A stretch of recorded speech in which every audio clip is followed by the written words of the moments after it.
Okay, so I'm going to come and create a new database, which I'm going to call AfiFarm. AfiFarm. And then I choose create. Okay, sorry. It is here. I was typing in the filters. Sorry for that. So the database AfiFarm is created, but it's empty, which is not a bad thing. All right, so I can go ahead now in our terminal, and then I type php artisan serve, php artisan serve. Okay, then I press enter, and it's going to start our IP address here. Okay, so this is our IP. I just copy that.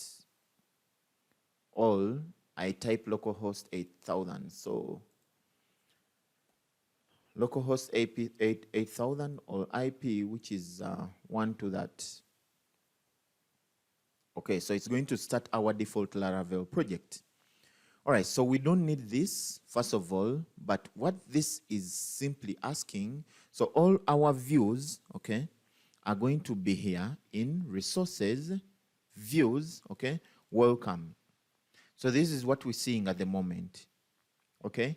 And to me, this could be different, but it is putting a condition of auth, which we've not seen. But I can take away all this. I'll hide this, which is also the same as pressing Ctrl B. So I can take away all this. Oh, that ends there, and this, and then the Laravel foundation here. Okay. Okay, plus this. Okay, then I'm going to type a paragraph here.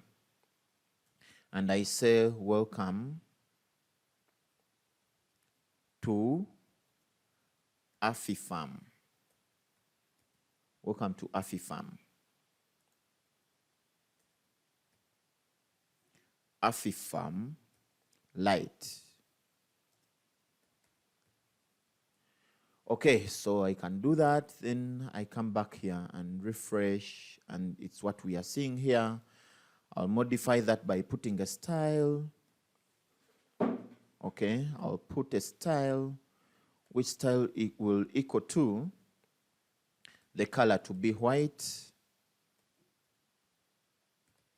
The color to be white, and then, font size,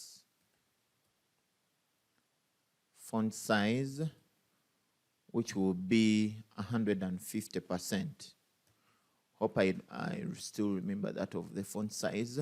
There it is. So I'm still okay with the font size. I'll put it at 300%. Okay, there it is. Welcome to AfiFarm Lite. Now, I'm going to be using the view auth. So I'm going to be mixing Laravel with Vue. Sorry. I'm going to be using the Laravel auth. Okay, so since I need the Laravel auth, so inside the system is going to be running as an SPA, but the auth is going to be Laravel. And since I'm doing that, so let me go ahead and install the Laravel auth. So we shall come back to this, and then we'll look for Laravel auth. Laravel auth.